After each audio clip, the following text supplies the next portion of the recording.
It's Around the Henny, brought to you by the all-exclusive network, Mogul, Eddie Law. You already know we're going to get you started off with a shot. Ooh. Yes, Lord. Hey, man, welcome to the show. We got a great show planned for you today.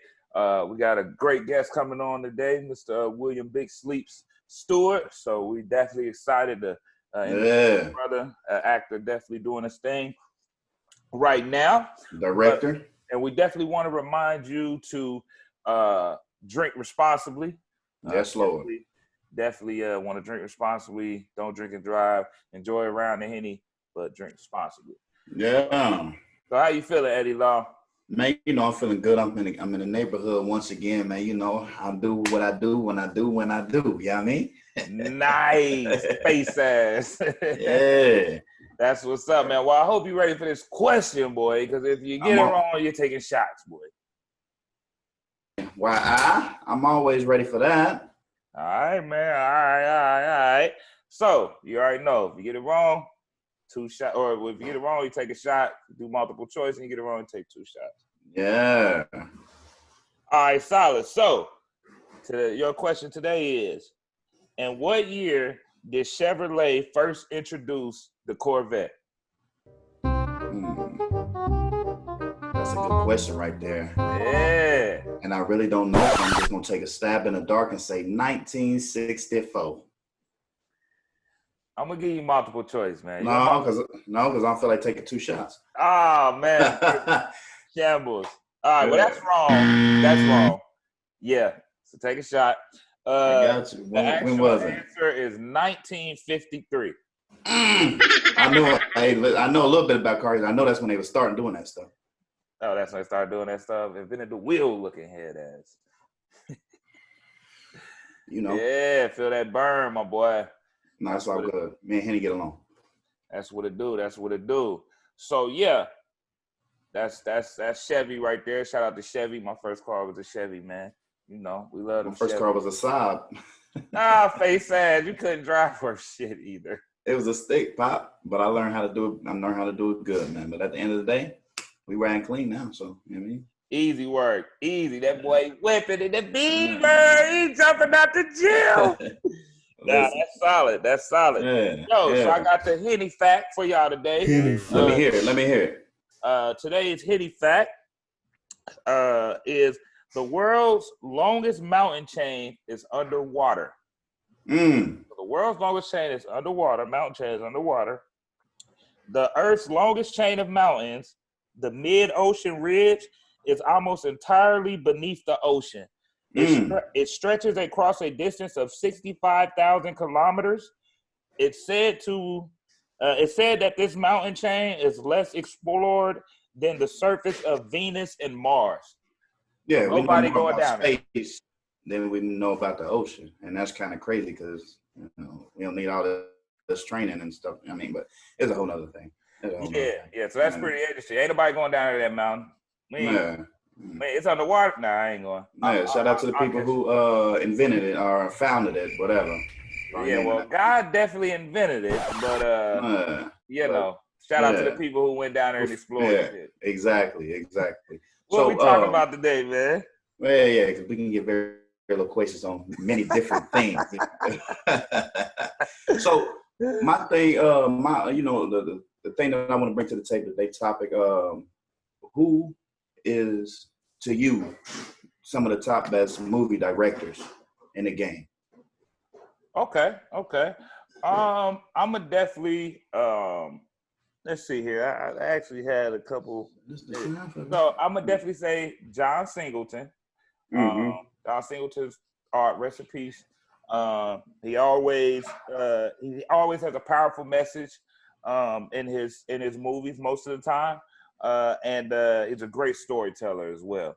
So definitely rest in peace, John Singleton. He's just the truth, man. I would say Michael Bay. Michael Bay's dope. Like he's just dope, bro. Like anybody say he ain't dope, they hate it. Yeah, he's got a lot of high octane action films. I like action films. You know what I'm saying? Baby, like, watch this. I'll be like, all right, but I'd rather watch action. You know what I'm saying? Yeah. And then my man Spike Lee. And I say that because he's consistent. You know, Spike always is consistent with putting out good product over these years. He tells a great story as well of the plight of Black people. Yeah. So, like, you know, I really appreciate that and respect that in Spike. You know, those are just three. I mean, there's a few other guys, you know, Steven Spielberg, that I really rock with that have made hits, but you know, those are hit them. He done hit the news in some bad light now. Like, you know Shambles. Shambles upon him. On my marble floors looking at. But yeah, what I got, man, I'm gonna start with one that you took from me. Well, one that we had together. You didn't take anything, but Spike Lee, because you know he let me see the world at a young age. You know, in timepieces like Malcolm X, who was played by the great Denzel Washington. He Got Game. He puts on for the people, like you said, an extent of his movie. So, you know, you can get a visual outtake of what he sees and, you know, what the directed piece is in which that he's putting out for the American people or the people to, you know, to see. I like Quentin Tarantino because one, he doesn't mind speaking out on racial injustices, and he pushes the line with some of his movies like The Django, The Hateful Eight. I could watch that movie so many times because it's so funny. You had corresponded with Leakin? Yeah. What about Dusk Till Dawn?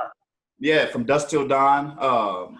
You know that's one of the movies and stuff too. That's one movie that we grew up on. We got white. Yeah, we got and then you know, Stephen King, man, because I love a scary movie, and Stephen King is one of the directors that can frighten me. Like, damn, I'm about to cut the lights on before I go upstairs. You know? That type of scare, like for real. And I'm a whole grown man, but he does that. He does that to me, and you know, I mean, these guys are great, and even the one we got coming up, Big Sleeps, later. I mean, you know, he's a young bull in the game, and he's growing, and you know, he's got over 15 years in the movie industry. William Big Sleep has acted and directed with the likes of Steven Seagal, Keanu Reeves, Jaden Smith, just to name a few. He's directed Torn Dark Bullets. I've seen that a number of times, and it's on Netflix. Plug for him. Ladies and gentlemen, without further ado, I want you to give it up for this man, the director, William Big Sleeps Stewart. Hey. So, welcome. Come on, Big Sleep. What's going on? Good. How y'all doing, man? Hanging. Bless. Welcome to Around the Henny, brought to you by the all-exclusive network. Why Mogul, my co-host Eddie Law. How you feeling, man? How you what you got? How you feeling, man? Corona got everybody in the crib. I see you at the crib in the king check, kicking it. What's good? Behind, you know what I'm saying? You gotta have a lovely house. Actually, the funny thing is I'm at home regardless because I had broke my foot in Coffee and Kareem, and because of COVID, I couldn't get that surgery because I broke my foot. My arch collapsed during the running season. Oh wow! So shambles. So real talk, morphine is a hell of a drug. Yeah. Yeah. Facts. Hey, long as Conrad Murray not giving it to you, bro. Don't let Conrad Murray. Don't let Conrad get you. He banned from my floor. He banned. I can't. You know what I mean? He banned from my hospital floor. Can't have Conrad. Yeah, you gotta check him out. He gonna really have you big sleeps. Like, you see East Indian dude, you straight. You see East Indian dude come in, you straight. You was like, oh, he ain't Conrad. He said, give me the prescription. For real. Bro, how you done got injured now running on set, bro? You gotta get the stunt double, bro. You on that level. You gotta get you know how it is. You know, you like, oh, it's just running down the street. But the thing that I didn't know was King Batch is fast as hell. Yeah. This dude was like a cheetah. So like when they, I'm like, and see, there was a few things wrong to begin with, to be honest with you, because I'm like, there's supposed to be arch supports. They're on their way to set. Things are moving fast. They're like, all right, guys, we're gonna go. Let's bring in first team. And I was like, but I didn't want to be the dude talking about, oh, you know what? Hold up.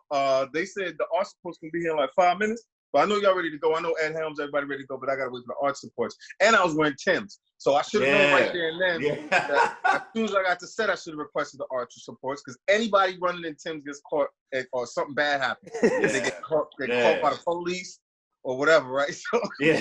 I'm about to go ask somebody in New York. They know. Hey, yo. He's supposed to be in Detroit. So so even then at that point, when it happened was Batch was running, and then I guess because Tim's had an arch, but my arch collapsed. So I was like, oh, and he's like, yo, you good? Because I was kind of limited. I was like, yeah, let's go. So I did about 4 or 5 more takes, causing the bone by the big toe and the other, that broke. Yeah. And then I think they thought because I was huffing and puffing that I was the fat kid and I didn't want to run anymore. So they was like, they thought I was fronting. You know what I'm saying? Like, okay. Yeah. We can't get one more out of you right now. Hell no. So when they actually took the boot off, the first aid lady was like, "Is your foot normally like this?" I said, "No, it usually looks like that."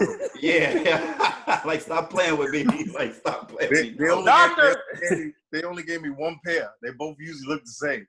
You know what I mean? Yeah.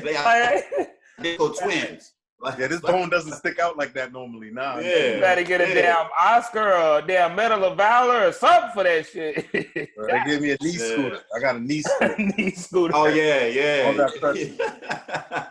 You know, I look like I'm balling. You know? That's what's up, man. Yeah. Speaking of where Debo at? Oh, right. Yeah.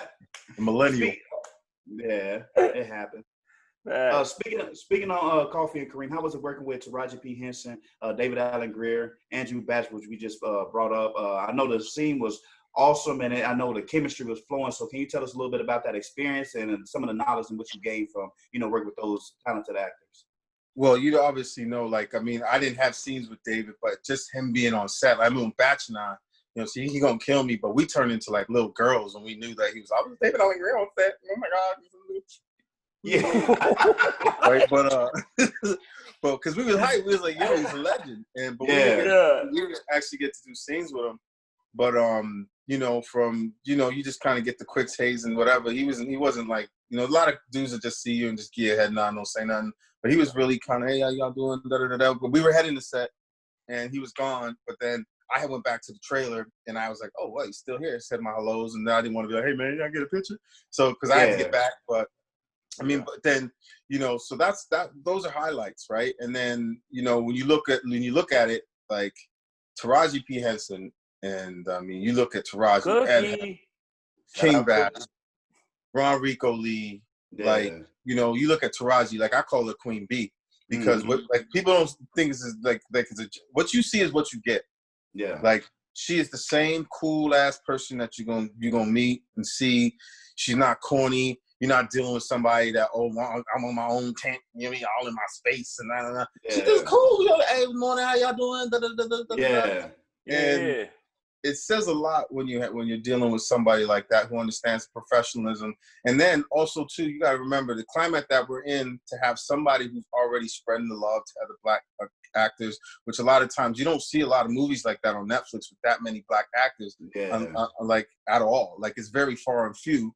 Between, and then Little Man, Terrence Little Garden High, like people's like, oh, he cuts so much in the movie. I'm like, but you realize he's playing a role, right? Yeah, like that's not him in real life. Yeah, so he kind of got a little bit of a flack for that.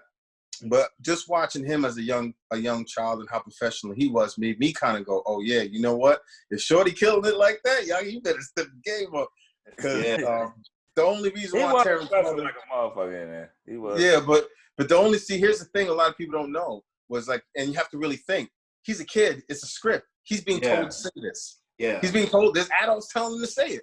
It's not like he's gonna make it up and be like, I'm like, because we were improv quite a bit. A lot of the improv stuff that we that Batch and all of us did made it in the movie.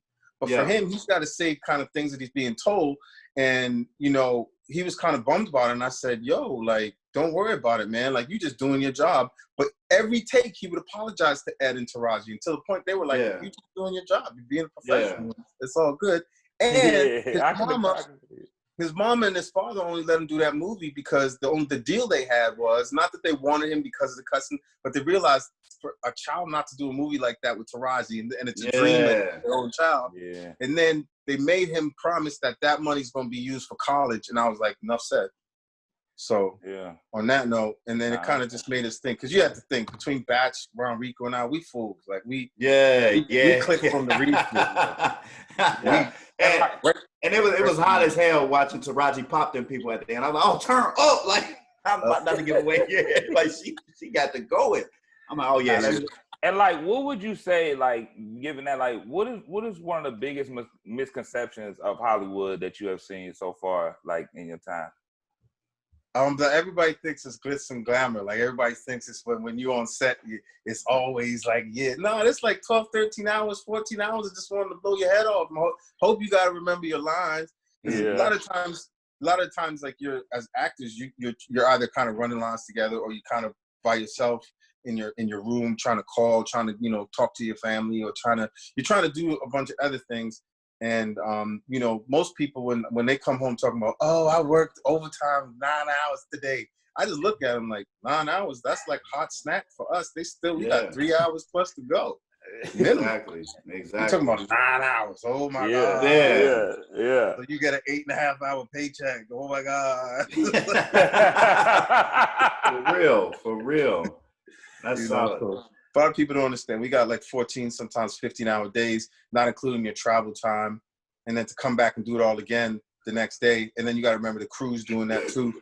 So it all looks glitz and glamorous once it's edited up, and you're doing interviews like this and stuff like that. You know what I'm saying? Yeah, so, exactly. It's hard work. And what would you say is like your favorite persona, like as far as acting? Like if you had to pick a favorite persona to have, like acting in a movie, what would it be?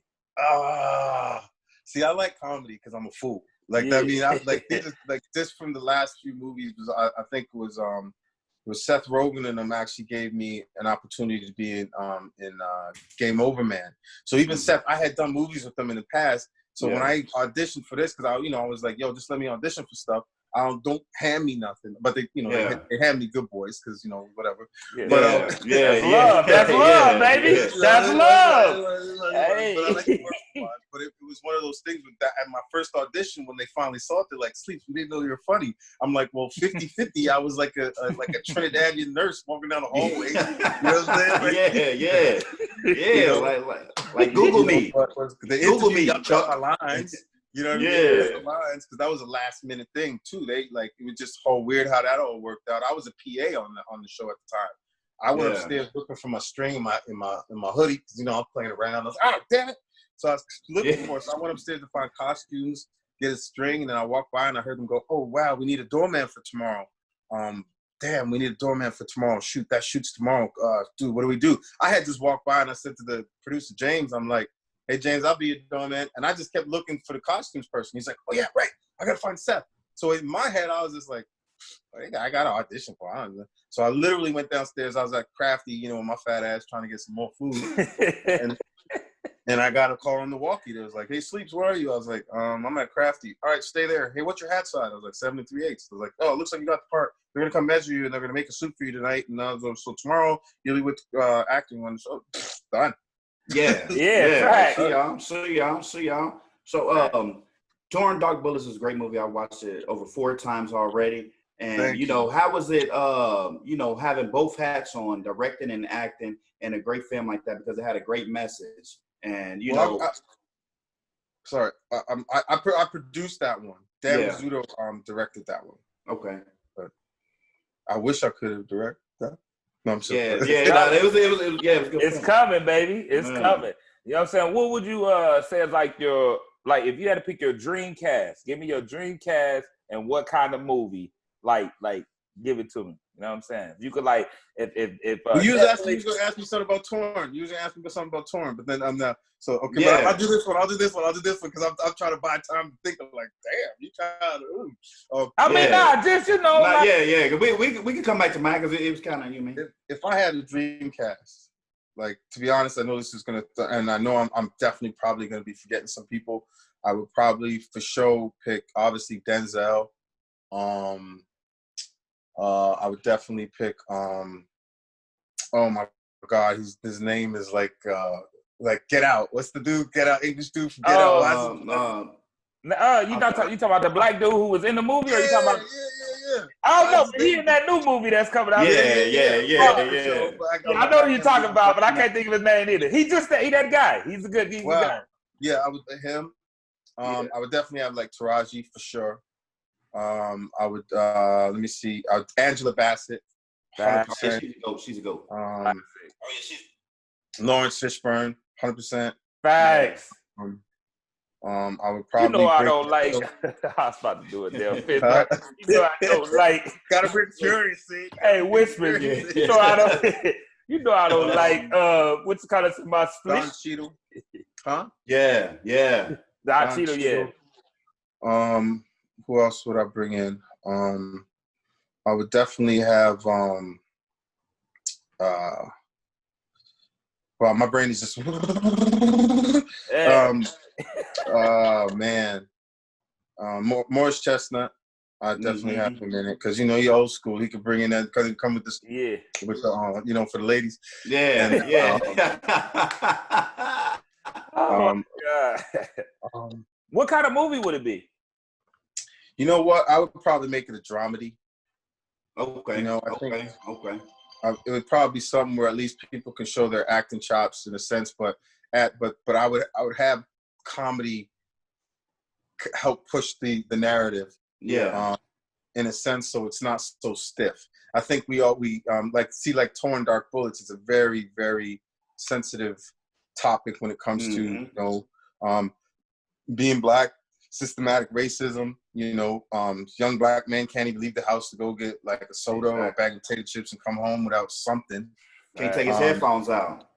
Right. So that was, and that's the thing where people like, why didn't he just pull his headphones out? It's because as a kid, I need to stop the music so I can hear you. If I pull my headphones out, they're just gonna fall to the floor. Yeah. Exactly. So I'm just I ain't doing nothing. I'm just reaching, and I can't hear you. So but you have to think of a mind of a child. Yeah. You know what I mean? I didn't do nothing. I don't know why you got a gun pointed at me. I'm scared as hell, even though my mama told me don't do nothing. But I don't have a gun. Yeah. You feel what I'm saying? Yeah. And so the reason why I think I would probably do more dramedy, that's just kind of who I am as a person. Even when I write scripts and stuff, I always like to add characters who always lighten the mood every now and then, so you're not kind of stuck in the same. Even they could be evil, like evil as hell, but you're laughing, going like, I can't believe this motherfucker did.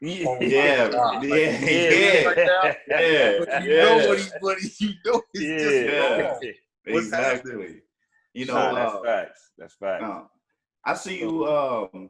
You're well. I don't know if you was finished. Was you finished with the statement? Yeah, I mean, more or less, I was gonna wrap it up saying, there's a lot of other black female actors. There's the Jadas. I know she's going through right now, but I would want that star-studded cast of Will Smith. I want everybody. I'd want that $400 million budget. And be like, y'all make your money back. And I know I did the movie. My name right there.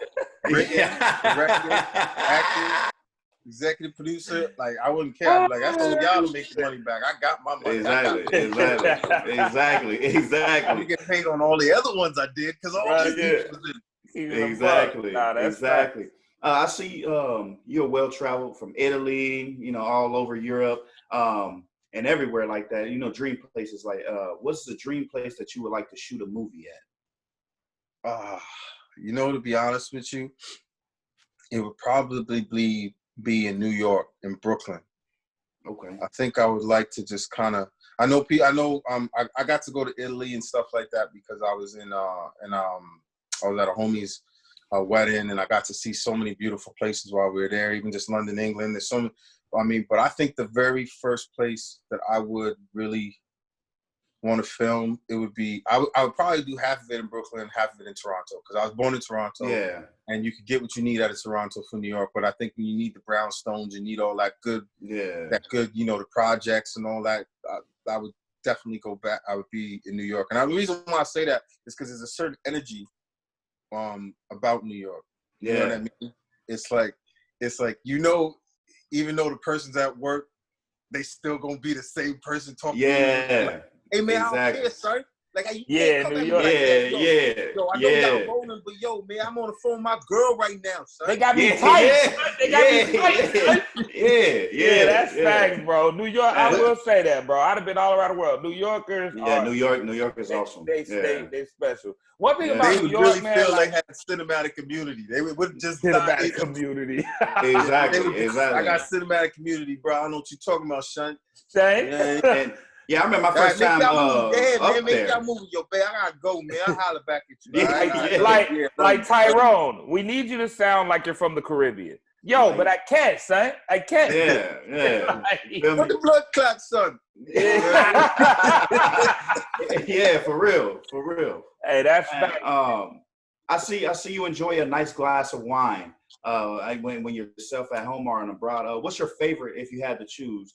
Because I drink some wine, I drink wine, and I just want to know what's your go-to? Chardonnay. Oh yeah, I like I know that's right. My brother likes the finer things. Yeah. No, but it's not even like that. Because to be honest with you, before I went to Italy, I didn't like wine. I was just like, nah. I mean, why am I drinking wine for? But when you're in Italy, for real, when you go to the store here, I guess because in Canada you go to the store, one of your cheaper bottles is gonna be like $10 or whatever. Yeah. And then when you go to Italy, and you literally, sorry, my bad, the alarm went off. You good? Sorry about that. You good? So, but when you go to Italy, you walk into a grocery store, and you kind of do the math. You're like, $3?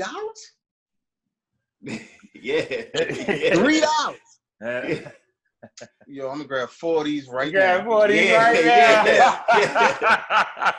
I'm not even playing with you. I'm not even joking because you got to think you're paying in euros and pounds and stuff like that when you start going out to Europe and stuff like that. So when you start thinking of the conversion, you like, it really starts. You be like, yo, I can get this at home for like $9. Why am I paying like 12, 15 for like a sandwich? That's just if you're going there to travel, that's the currency. But the reason when I started trying different Chardonnays and Merlots and things like that was just because we were in Italy and it was so cheap, and it was like 3-4 of us, and then they had the vodka, like the Smirnoff vodka style, that was converted. That was like $5 Canadian. Bro, we was like, yo. So at that point, we were pretty much lit all day. All day, yeah. It's a party. At the point you sober up, so you can enjoy the wine. You're not even like, you just like, hey man, you get that coconut water? Yeah. Yeah, that coconut water snapped you back immediately. Like, that's right. Like being from like Canada, like I love Canada, bro. Like you in Toronto?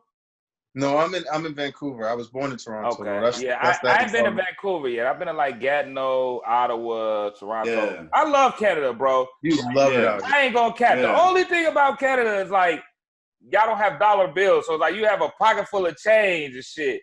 Like, you know what I'm saying? Like, that was the only thing that fucked me up. I was like, I hate change, bro. Like, you fall down and feel like Sonic the Hedgehog. Oh my god! Bro, I'm trying to be in the strip club, just throwing goddamn dollar coins. That's the thing. The only thing you don't do is heat them up. If the girl, that's what people used to do back in the day. The girl was ignorant in a room. I would be heating up the loonies underneath the table, and they would throw them at her. But everybody, I'm telling you, it was crazy. But I mean, you know what? They eliminated that. I mean, now our money's pretty much plastic, so I guess they was trying to go green or whatever. So, no black people made a decision on that. No. Yeah, clearly. That's great. But Canada's lit though. Canada's definitely lit, man. Like I love it, man. Yeah. Definitely, man. If you want to tell your fans anything coming through, through, shout out to IG or anything you want to promote right now. Run it. Well, I will be back hopefully once this COVID thing subsides and we get back into it. It's a web series called Cloud Van. I was introduced to that show by my boy Ryan and Kofi, and then they asked me to kind of do an episode. Then we kind of started talking more. They brought me in as a producer now. So I'm producing with them. The show's called Cloud Van. It's about these 3 white dudes who run a marijuana dispensary, kind of a weed shop. And I just come in and I play a more exaggerated version of myself. And I just technically, really, I always figure, for some reason, I just never pay for the weed, and they don't realize it because I'm always yelling at them. Or I find that I just, there is a method to the madness as we started to develop season 2. So we've already pretty much got all the episodes written for season 2. So we're going to be doing a lot of things. We're going to get in a few more cameos of a few other actors that I know, and just bringing in a lot more people. And that was the reason why I jumped on, because being in a position as a producer, I could bring my friends in to do more, get them to start building a comedy reel. Because if you don't shoot as many comedies out here, no one's gonna get that kind of opportunity to do it. So that was why I wanted to exactly. That's dope, and that's real. That's called giving back. You know what I'm saying? So that's love, man. Well, we definitely. If you can work with your friends, it ain't really like you're working. Nah, exactly. How many times you leave your house to go with your boys and smoke and do whatever, and you talking about, man, I gotta get up to work in the morning, man. Y'all catch up with you later, man. But if you're working with them, it's like when you're done, you're like, well, all right, what y'all want to do? You chilling or what you out or get some $5 wine? Yeah, there you go. Now I'm gonna be back home now. I'm back home now. You like get the $12 one. Yeah. At least. Yeah. You don't want that headache right here in the morning. Like no Lord. So I feel like you was in Vegas licking the pavement. Shambles, extreme shambles, man. That's William Big Sleep Stewart, man. We definitely appreciate you coming on Around the Henny, man. We definitely appreciate everything you do for the culture, for black actors, directors all around the world, man. Keep doing what you do. Anything we can ever do to support you or help you, man, we definitely hear you. And we definitely appreciate you coming on. We're going to have to bring you back on, man. Anytime, man. Anytime. Even if I pop in your head and be like, oh, he's a big fool to bring on here. Perfect for that. I'm in, man. Yeah, I got you. Appreciate y'all, man. Hey, likewise, man. William Big Sleep Stewart here on Around the Henny. I've been drinking. I'm sorry. I fucked up. On Around the Henny. Boston All Exclusive Network. Y'all left me out. Hey. Reach over and grab my coconut water. I got to do that because I got to run about 4 miles in the morning. Hey, fact. Hey, Big Sleeps, we appreciate you, man. Many blessings. It's Around the Henny, All Exclusive Network. And we out. Fellas. Stay safe. Wear masks.